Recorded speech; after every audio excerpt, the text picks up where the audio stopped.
Podem sentar. Pela graça de Deus, abram as suas Bíblias, a palavra do nosso Senhor no livro de Joel, capítulo 2, dando prosseguimento à exposição do livro. Joel, capítulo 2, versículos de número 12 ao versículo de número 17. Joel, capítulo 2, do versículo 12 ao versículo 17. Atentem, então, à leitura da palavra de Deus. Ainda assim, agora mesmo, diz o Senhor, convertei-vos a mim de todo o vosso coração, e isso com jejuns, com choro e com pranto. Rasgai o vosso coração e não as vossas vestes, e convertei-vos ao Senhor vosso Deus, porque Ele é misericordioso, compassivo, tardio em irar-se e grande em benignidade, e se arrepende do mal. Quem sabe não se voltará e se arrependerá e deixará após si uma bênção, oferta de manjares e libação para o Senhor vosso Deus. Tocai a trombeta em Sião, promulgai um santo jejum, proclamai uma assembleia solene, congregai o povo, santificai a congregação, ajuntai os anciãos, reuni os filhinhos e os que mamam, saiam o noivo da sua recâmara e a noiva do seu aposento. Chorem os sacerdotes, ministros do Senhor, entre o pórtico e o altar, e orem. Poupa teu povo, ó Senhor, e não entregues a tua herança ao opróbrio, para que as nações façam escárnio dele. Porque é onde dizer entre os povos, onde está o seu Deus? Seca-se a erva e cai a sua flor, mas a palavra de nosso Deus permanece eternamente. Amém. Oremos, pedindo a bênção de Deus, rogando a bênção de Deus sobre a pregação da palavra. Senhor Deus, nos alimentamos com tantas coisas durante a semana. Nos achegamos, porém, sedentos e famintos no domingo, Senhor Deus. Famintos por ouvir a Tua palavra. Alimenta-nos, Pai. Fala aos nossos corações. Ó Senhor Deus, nos edifica, nos encoraja. Ora, Senhor, torna-nos mais parecidos com Cristo neste momento, Senhor.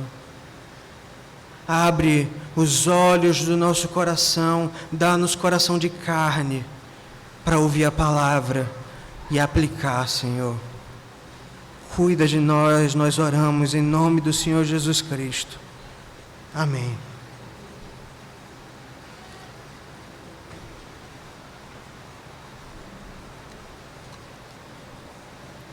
Meus irmãos e minhas irmãs, é um texto belíssimo o que acabamos de ler. Se não é um dos textos mais preciosos das Escrituras, que foi ímpar na minha conversão ao Senhor nosso Deus. Mas, ainda que ele seja precioso em si mesmo, importante e bonito, ele tem um contexto que o torna ainda mais profundo. Voltem ao texto, olhem no versículo 12, o texto começa com a conjunção no hebraico, ainda assim. Ou seja, está ligando a ideia que aconteceu anteriormente ao que ele vai falar agora. Então é muito importante que nós tomemos um pouco só do nosso tempo para lembrar o que aconteceu em Joel capítulo 1 e Joel capítulo 2 até aqui. Espero que todos que estiveram aqui durante a pregação se lembrem que em Joel capítulo 1, Deus está infligindo uma praga terrível contra o seu próprio povo. Abram comigo Joel capítulo 1, versículo 3. Voltem um pouquinho nas suas Bíblias, na verdade. Joel capítulo 1, versículo 3 diz... versículo 4. O que deixou o gafanhoto cortador, comeu o gafanhoto migrador. O que deixou o migrador, comeu o gafanhoto devorador. O que deixou o devorador, comeu o gafanhoto destruidor. Irmãos, o povo tinha ficado sem alimento, não sobrou nada. O povo tinha ficado sem esperanças, sem culto ao Senhor. O Deus do pacto entrou em contenda com o seu povo e puniu ele gravemente pelos seus pecados. A situação era tão dolorosa que é comparado com a dor de uma noiva que está prestes a entrar no altar para um momento tão importante da vida dela e descobre que o noivo faleceu. Em meio a essas dores, em meio a essas pragas, Deus avisa no capítulo 2 que tudo isso, toda essa calamidade não é nem um terço do que o seu povo viverá no dia em que o Senhor liberar a sua ira santa sobre todas as nações, o que os profetas geralmente chamam de dia do Senhor. Ainda mais assustador para Israel, e eu acho que é assustador também para nós, Deus vai começar o seu juízo na sua própria casa. Para ilustrar essa verdade, irmãos, na pregação anterior, eu citei o exemplo de uma pessoa que vai com uma doença, com uma tosse, ao hospital, para então descobrir que é uma doença muito mais grave, vamos supor, um câncer mortal, e não há salvação, e não há saída. Os juízos de Deus nessa terra são apenas uma tosse, é apenas o prelúdio para a melodia terrivelmente desafinada que os pecadores que não se arrependerem vão ouvir para todos sempre no inferno. É um câncer terrível sem cura.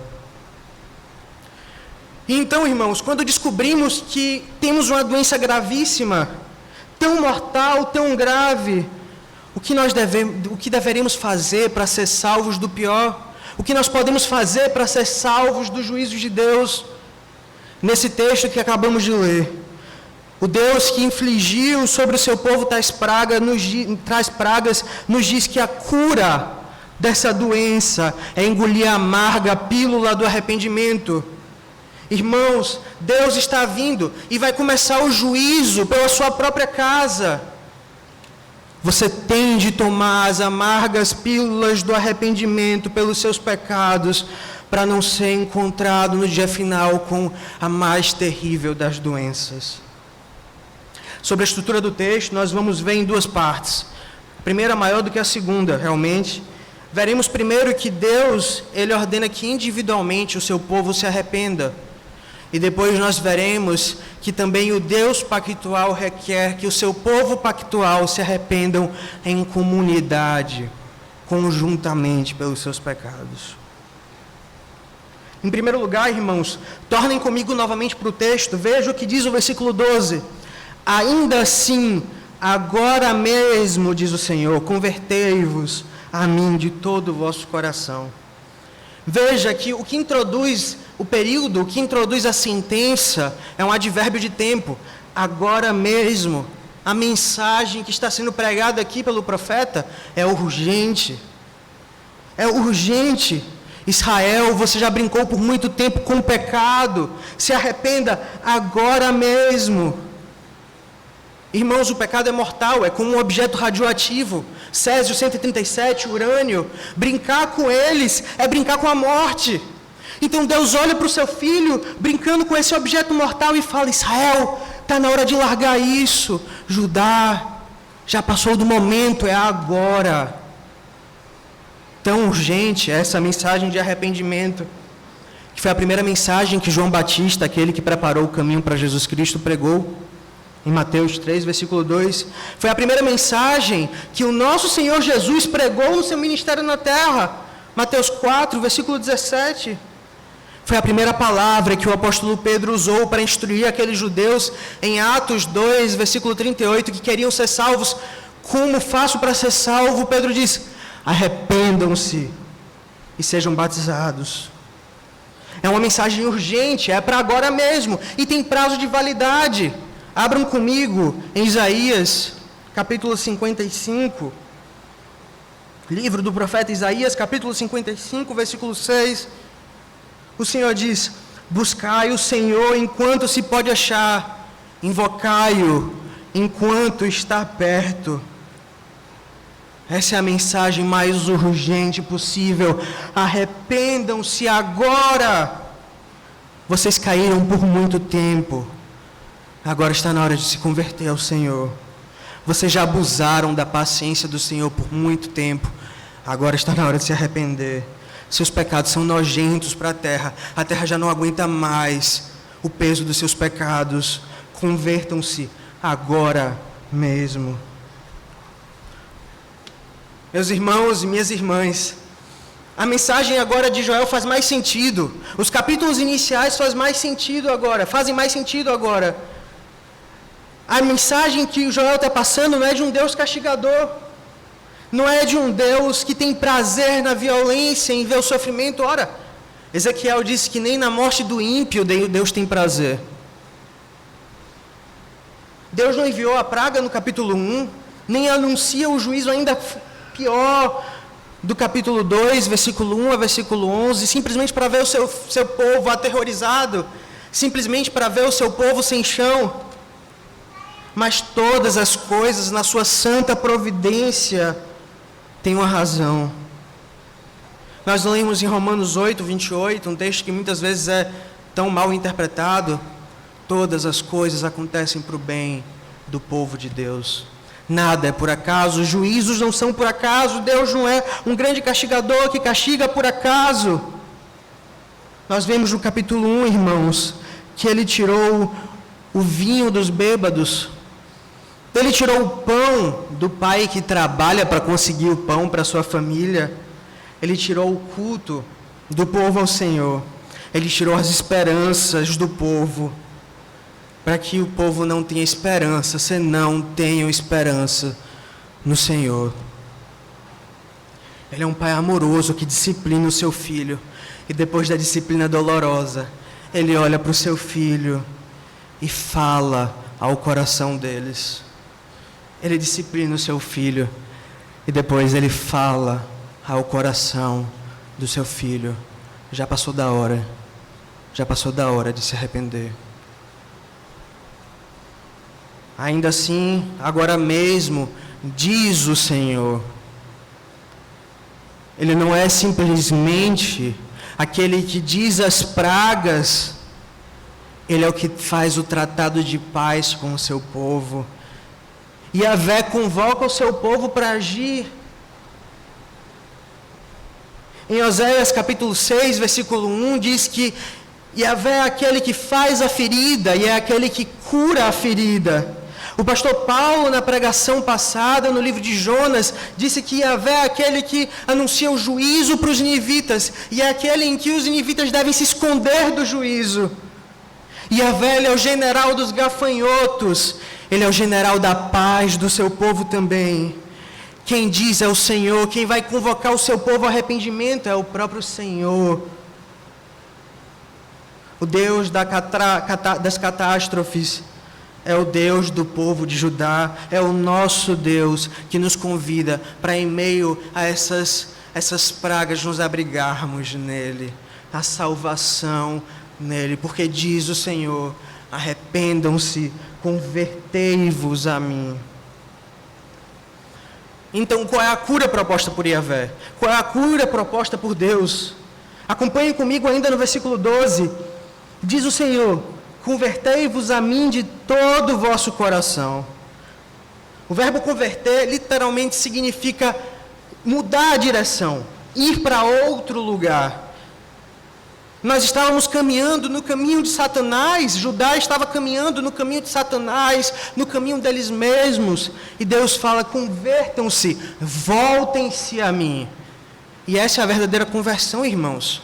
É literalmente se voltar a Deus. Esse é o significado da verdadeira conversão, de todo o coração se voltar a Deus.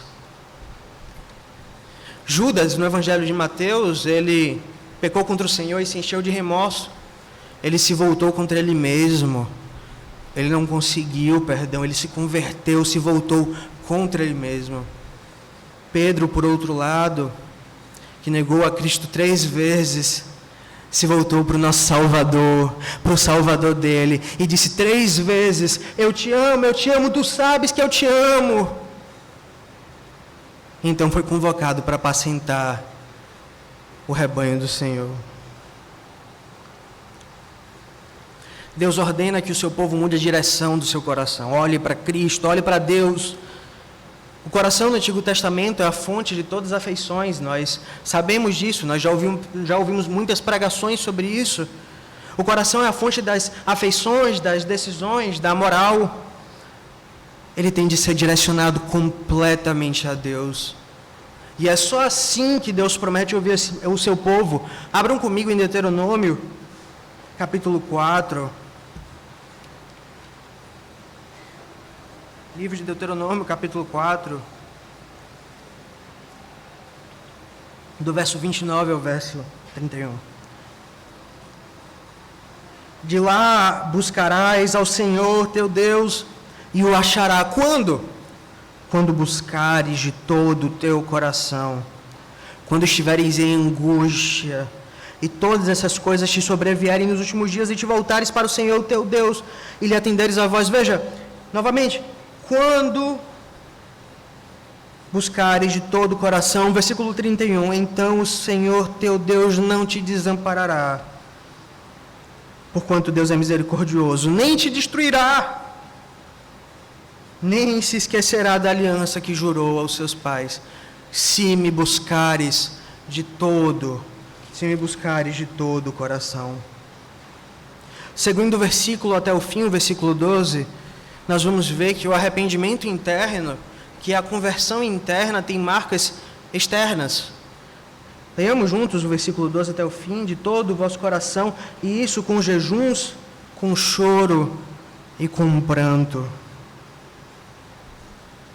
Quando entendemos o peso dos nossos pecados, quando Judá entendesse e se convertesse de todo o coração, não há outra maneira de se chegar a Deus, senão com jejum, com choro e com pranto, que pode ser traduzido aqui também, na verdade é melhor traduzido como lamento fúnebre, como quem chora por aquele ente mais querido que faleceu. Versículo 13, já caminhando para o próximo versículo, também alerta, vejam: rasgai os vossos corações e não as vossas vestes. O verdadeiro arrependimento, irmãos, não segue simples rituais hipócritas, mas é um real rasgar de coração diante de Deus. João Crisóstomo, um dos pais da igreja, diz: fira a sua alma, fira, e ela escapará graças a estes golpes. Deus diz ao seu povo: se derrame pelos seus pecados, entenda o peso dos seus pecados e chorem. Lamentem pelos seus pecados, como lamenta aqueles que perdeu o seu parente mais querido. Thomas Watson diz que nós podemos ver claramente o Espírito de Deus pairando sobre a face das águas das lágrimas do arrependimento. Nós podemos ver mais claramente o Espírito de Deus pairando sobre a face das lágrimas do arrependimento, embora turvas são puras. As úmidas lágrimas do pecado secam o pecado. As úmidas lágrimas secam o pecado e apagam o fogo da ira de Deus. Parafraseando, irmãos, o Sermão do Monte, quão bem-aventurados, quão felizes são os olhos daqueles que choram pelos seus pecados, os olhos daqueles que alagam os seus pecados, que afogam os seus pecados, que procuram queimá-los para todo sempre. E por que então o povo de Judá tem que se arrepender? Por quê? Porque se Deus for um juiz completamente justo e nem um pouco misericordioso, não há arrependimento. A única coisa que eles podem fazer é se achegar a esse juiz e falar: eu sou culpado, eu sou digno de todas as punições. Mas vejam, irmãos, Joel, como um pastor, falando a palavra de Deus, ele apresenta um povo desesperado, a um povo que necessita de ajuda, ele apresenta um alívio. Ele fala no restante do versículo 13: rasgai o vosso coração e não as vossas vestes, convertei-vos ao Senhor vosso Deus, porque Ele é misericordioso, Ele é compassivo, Ele é tardio em se irar e grande em benignidade, e se arrepende do mal. Este é o nosso Deus Yahvé, Esse é o nosso Deus. Ele é tardio em se irar. Ele é misericordioso e compassivo. Ele não rejeita o pecador penitente. Ele não rejeita o pecador que se arrepende dos seus pecados. Isaías 42 diz que ele não quebra o caniço rachado e nem apaga o pavio que fumega, irmãos. Essa expressão tardio em se irar remete a uma pessoa que tem um nariz longo e antes de se irar, respira fundo e então não se ira. Ele é grande em benignidade, nós sabemos disso. Todas as coisas cooperam para o bem do seu povo. Não só isso, ele faz o sol, uma bênção maravilhosa, nascer sobre justos e injustos. Ele é bom, ele é justo e ele é compassivo. Por isso que podemos cantar, irmãos, como dominicalmente cantamos o hino de Bernardo de Claraval: venho aos teus pés tremente, mereço a punição, o Senhor é justo, mas o Senhor também é compassivo, e olhas-me clemente, com santa compaixão. Por fim, ele se arrepende do mal também, e graças a Deus que o pastor Paulo tratou isso semana passada. Graças a Deus por isso. Mas é uma antropopatia, é uma forma de Deus se revelar de uma maneira que seu povo compreenda. Veja, Deus não tem nariz, mas é dito que as narinas do nosso Senhor cheiram os sacrifícios de aroma suave. Deus é espírito, Deus não tem partes, Deus não tem órgãos, mas é dito de uma maneira em que o povo entenda o que está acontecendo. Então, o que Deus quer dizer aqui com ele se arrepende do mal? Veja, primeiro, Deus não se arrepende. Em 1 Samuel, capítulo 15, versículo 29, 1 Samuel, capítulo 15, versículo 29, diz: também a glória de Israel, ou seja, o Senhor Yahvé, não mente nem se arrepende, porquanto não é homem para que se arrependa. Deus não se contradiz, ele não se arrepende, ele não muda de ideia, ele não... O que acontece, eu acho a explicação de Calvino maravilhosa, é que Deus ele não é obstinado em seguir punindo o seu povo, ainda que o seu povo se arrependa. Então o que acontece? Deus pune o seu povo se arrepende, ele para de punir, ele se volta, ele muda a forma que ele age para com o seu povo. Ele não é obstinado em punir, ainda que seu povo se arrependa. Que atributo maravilhoso de Deus, ele se arrepende do mal. Caminhando para o fim da primeira parte, irmãos, olhem comigo o versículo 14. Quem sabe se não se voltará e se arrependerá? Esse quem sabe não é uma dúvida sobre quem Deus é. Quem está falando é o profeta, o mesmo profeta que disse que Deus é misericordioso e compassivo. Esse quem sabe não é uma dúvida, será que Deus vai nos perdoar? Quanto aos atributos de Deus, simplesmente diz o seguinte, que nós não conseguimos colocar Deus numa cela e obrigar Ele a nos arrepender. Nós não conseguimos obrigar o Senhor a nos arrepender porque nós não temos controle sobre Deus.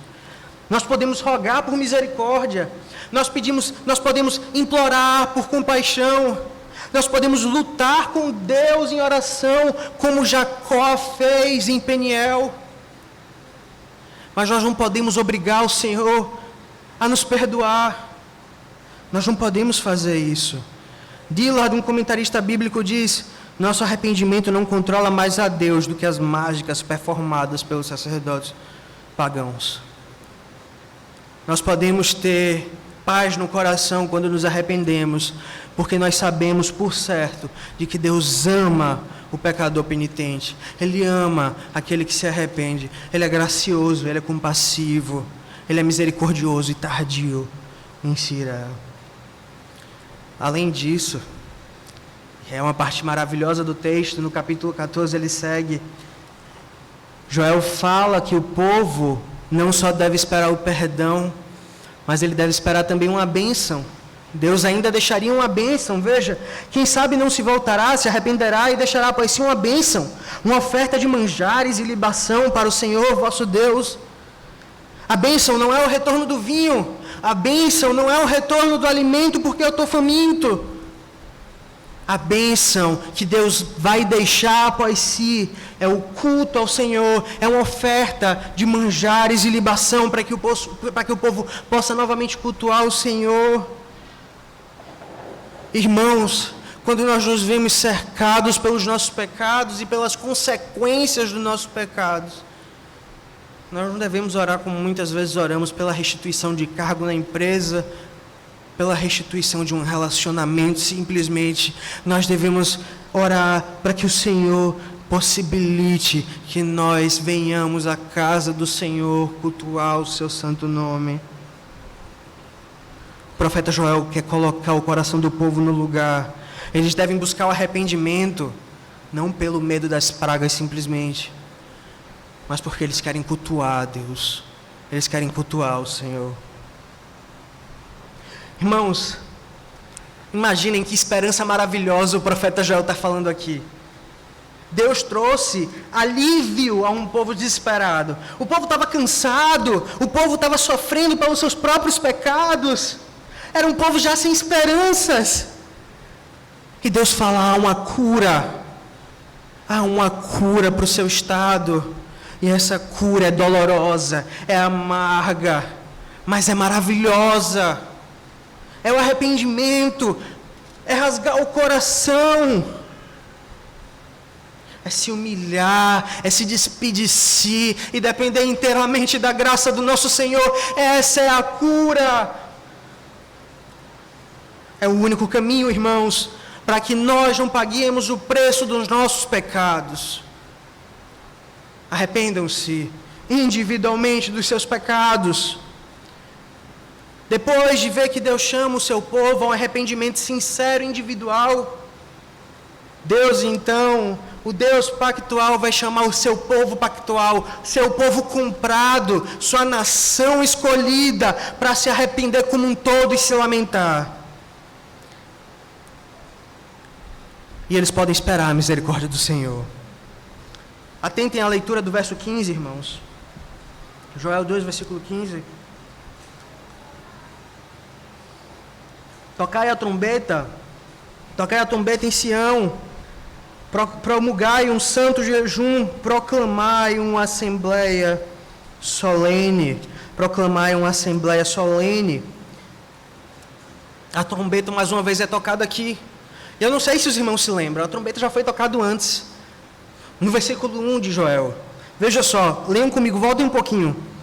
Tocai a trombeta em Sião, e dai voz de rebate no meu santo monte. Perturbem-se todos os moradores da terra, porque o dia do Senhor vem e já está próximo. O chofar, a trombeta, é tocado geralmente em tempos de guerra, em tempos de invasão. Então Deus conclama o seu povo no versículo 15 mais uma vez, para guerrearem, mas não para mandar mais pragas, mas para guerrearem contra as hordas de gafanhotos que foi anunciado. Deus como um santo general aqui nesse texto, Deus como um santo general, Ele vai falar, Ele vai proclamar o seu plano infalível. E qual é esse plano infalível para a batalha que o Senhor Deus proclama? Vejam, promulgai santo jejum e proclamai uma assembleia solene. Como pude expor na pregação anterior, a melhor artilharia que a igreja tem contra os problemas, contra o pecado, contra o mundo, contra Satanás, a melhor artilharia enviada pelo próprio general é oração, é rasgar o coração, é lamentar, é prantear. Essa é a artilharia da igreja, e essa tática desse general maravilhoso nunca mudou, desde o Antigo Testamento até o Novo Testamento, até o tempo que vivemos hoje. A tática é a mesma. Gideão com 300 destruiu os medianitas, mais de centenas de milhares. Não é nossa própria força que vai convencer Deus e Yahvé a nos perdoar. É o próprio Deus Yahvé que vai nos auxiliar e vai dar o plano de combate. Promulgai santo jejum, proclamai uma assembleia solene. Que esperança incrível que nós temos! O povo de Deus tem uma esperança maravilhosa. O general das catástrofes é o general que entrega o plano para nos livrarmos de uma vez das catástrofes. Nós sabemos que vai dar certo. E quem deve participar então dessa assembleia solene? Olhem comigo o versículo 16.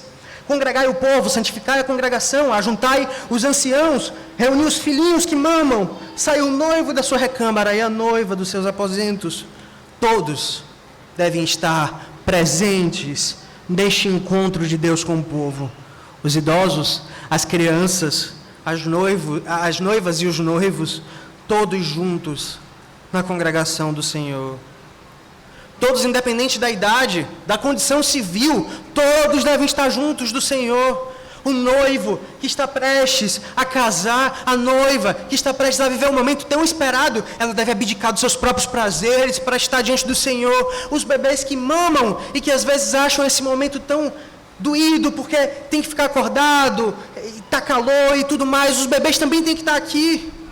Irmãos, em tempos de calamidade, na verdade em todos os tempos, quando o Senhor nos chama para nos reunir, as alegrias privadas, diz Matthew Henry, as alegrias privadas devem dar lugar ao choro coletivo, devem dar lugar ao culto ao Senhor coletivo. O Senhor marcou um encontro com o seu santo povo. Ai daquele que não ouvir a santa convocação.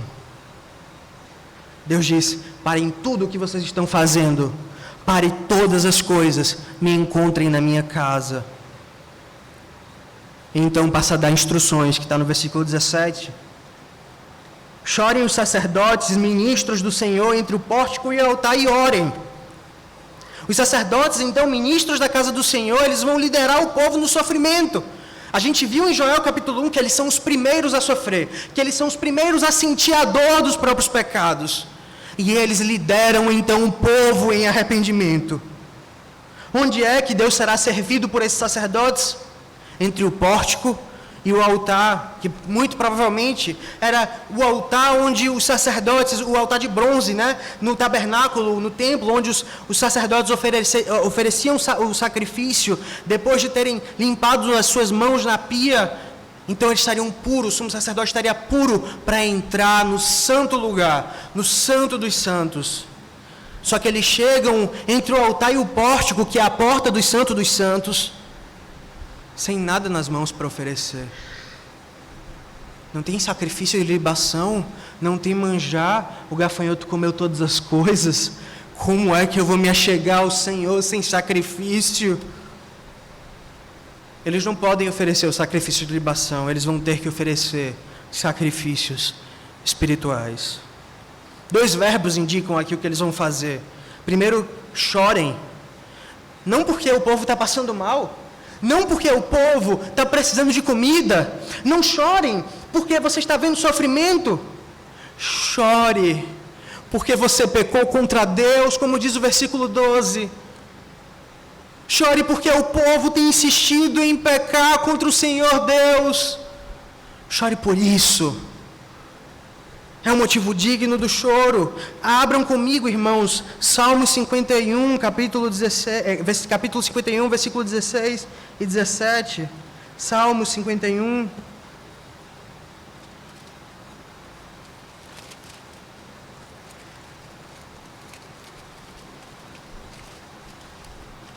Versículo 16 ao versículo 17. Deus diz: pois não te comprases em sacrifícios, do contrário eu te daria. E não te agradas nos holocaustos. Sacrifícios agradáveis a Deus são o espírito quebrantado, o coração compungido e contrito, não desprezarás, ó Deus. Deus está ensinando ao povo de Judá para que eles ofereçam, a partir de agora, verdadeiros sacrifícios.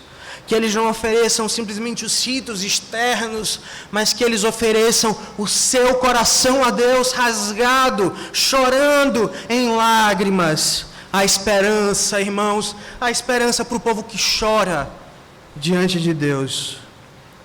Então, Joel comanda que os sacerdotes orem uma prece ao Senhor. Vamos ver a prece no versículo 17.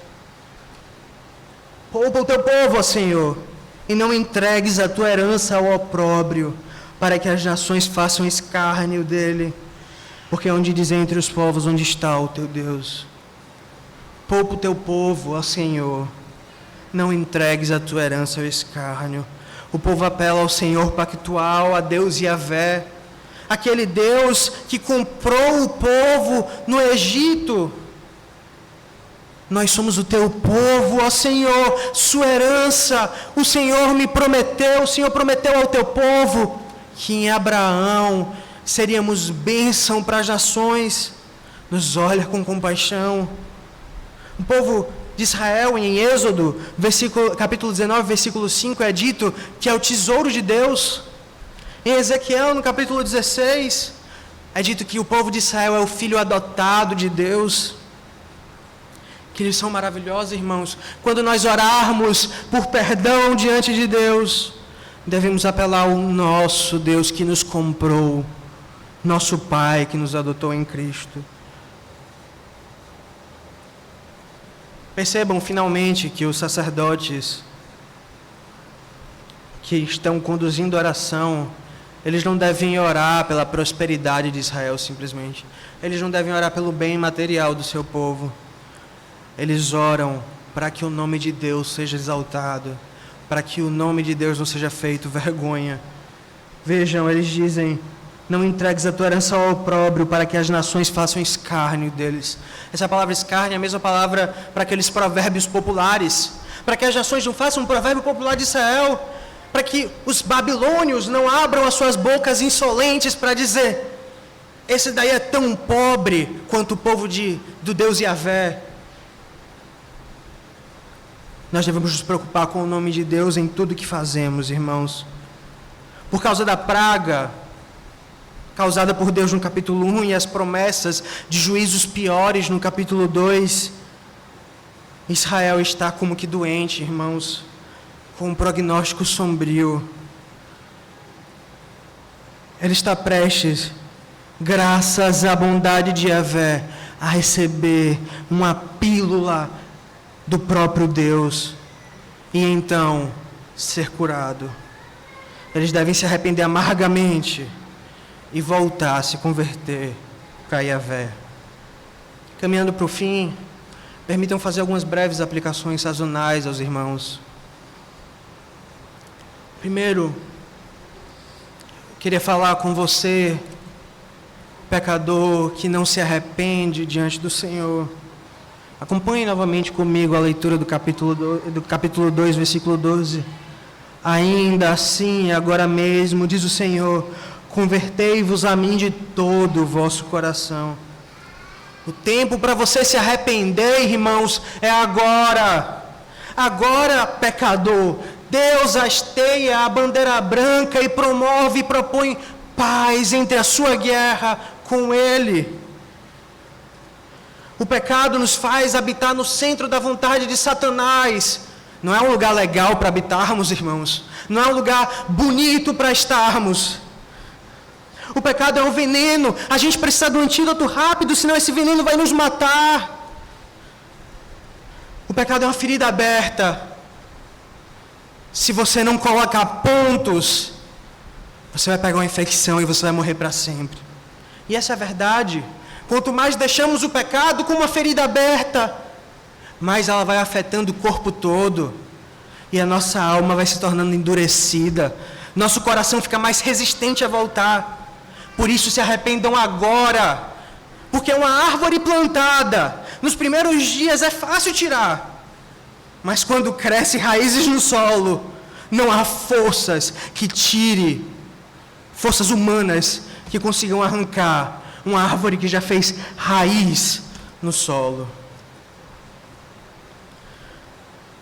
Você também não sabe o dia de amanhã, então se arrependam. Você não sabe se você vai sair daqui vivo, se você vai chegar em casa bem. Se arrependam.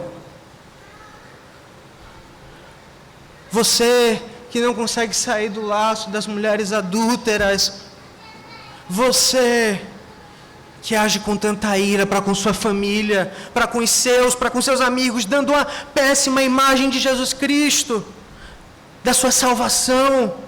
Você que é desonesto no trabalho, você que vive para si mesmo, para os seus prazeres, você que não se importa com o pobre, você que está cheio de si e se ama mais do que tudo, se arrependa agora, porque ainda fluem os rios que correm de Cristo para o arrependimento, para o descanso e para matar sua sede.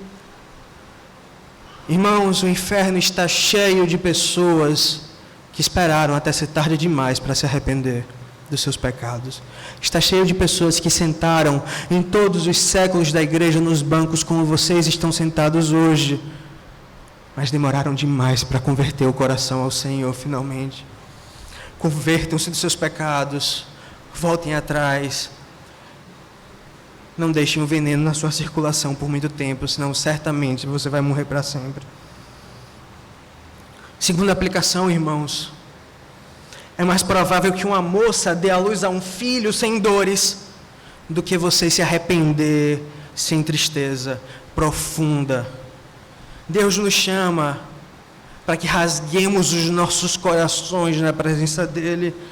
Ser cristão não é viver bem consigo mesmo até o último dia de vida. Ser cristão é uma guerra contra si mesmo. É doloroso às vezes. Você deve se esforçar diariamente, irmãos, e é um esforço, porque nossa natureza pecaminosa não gosta de sentir tristeza pelo nosso pecado. Nós não gostamos de sentir essa tristeza. Nós devemos exercitar o nosso coração. Nós devemos meditar na palavra para que nosso coração cada vez mais sinta repulsa pelos nossos pecados. O arrependimento toma diversas formas das Escrituras. Salmo 51 é dito como um quebrantamento do coração. Joel chama de rasgar o coração. Jeremias usa a expressão de um homem que bate na sua coxa. Lucas fala de um homem que bate no seu peito. Esdras traz a imagem de um povo que arranca os seus próprios cabelos, porque o pecado é grave e o arrependimento é doloroso. Você já tomou essa pílula amarga do arrependimento? Você já chorou pelos seus pecados? Não porque você afetou alguém, mas porque você afetou o Deus todo soberano e poderoso.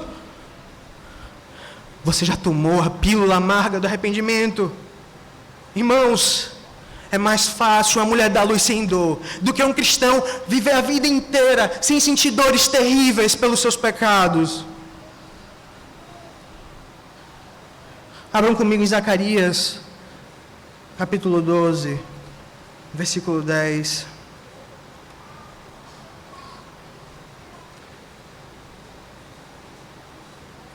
Vejam o que o profeta Zacarias vai dizer.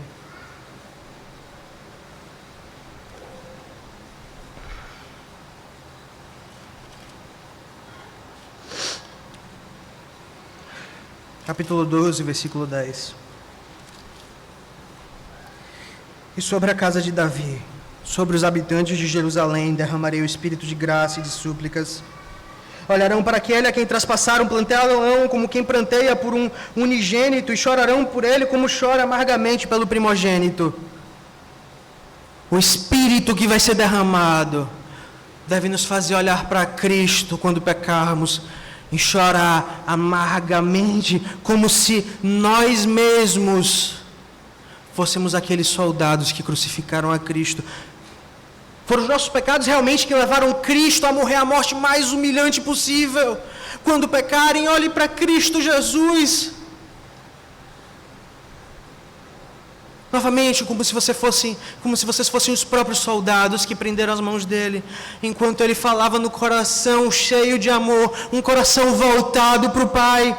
Pai, perdoa-lhes, porque eles não sabem o que estão fazendo. Irmãos, condicionem-se a chorar pelos seus pecados. Por fim, lembrem-se dos atributos de Deus no texto. Ele é misericordioso e compassivo.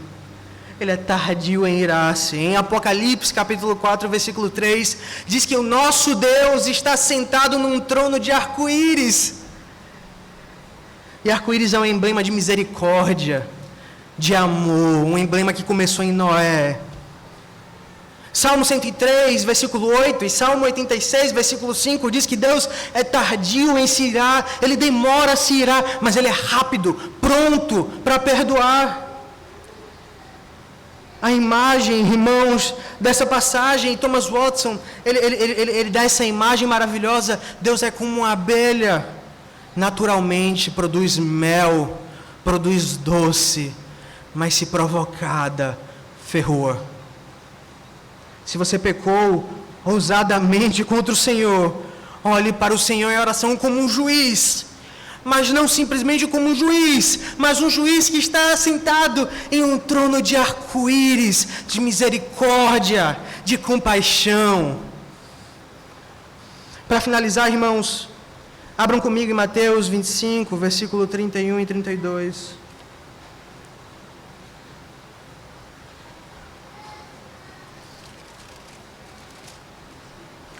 Cristo diz: quando vier o Filho do Homem, na sua majestade, e todos os anjos com ele, então se assentará no trono da sua glória. Cristo vai se assentar no trono de juízo. Veja, 32. E todas as nações serão reunidas em sua presença, e ele separará um dos outros como um pastor separa os cabritos das ovelhas. Jesus Cristo é o nosso juiz. E vejam também no capítulo 1 João, capítulo 2, versículo 1. Jesus Cristo é o nosso juiz e não há pecador que fique de pé diante dele. 1 João capítulo 1 diz: filhinhos meus, estas coisas vos escrevo para que não pequeis. Mas se pecardes, temos advogado junto ao Pai, Jesus Cristo justo. Que esperança maravilhosa! O nosso juiz é o nosso advogado, irmãos. Aquele que dá a sentença pelo pecado é aquele que foi sentenciado em nosso lugar na cruz do Calvário. Então corram para Cristo. Ele é o general dos gafanhotos e é Ele que vai interceder como sacerdote entre o pórtico e o altar por nós. O trono de Cristo é chamado de trono de graça. A esperança nele. A paisagem do seu assento como juiz é um arco-íris de misericórdia. Sua coroa como rei soberano é uma coroa de espinhos que deveria estar sobre você. Cristo nos ama e não despreza o cansado, nem o sobrecarregado. Antes concede alívio. Graças a Deus por Jesus Cristo. Amém. Oremos então ao nosso Senhor. Porque assim como a chuva e a neve descem dos céus e para lá não voltam, sem que primeiro reguem a terra e fecundem e faça brotar para dar semente ao semeador e pão ao que comem, assim será a palavra que sair da minha boca, diz o Senhor. Não voltará para mim vazia, mas fará o que me apraz e prosperará naquilo para que a designei. Senhor, temos fé, Senhor, que o Senhor vai agir no coração dos seus, Pai. Leva-nos ao arrependimento, leva-nos de joelho para a cruz do Calvário, a confiar completamente em Jesus Cristo, e só então encontraremos a cura para essa doença mortal, Senhor Deus. Agradecemos, Senhor, por Jesus Cristo, maravilhoso Salvador. Agradecemos porque o Senhor é o general, Senhor Deus, e nos encaminha para a vitória certa contra os nossos pecados. E por fim, Senhor, habitaremos num lugar onde o pecado nunca mais triunfará contra o seu povo. Assim nós oramos com fé e agradecemos ao Senhor pela palavra. Em nome de Cristo Jesus. Amém.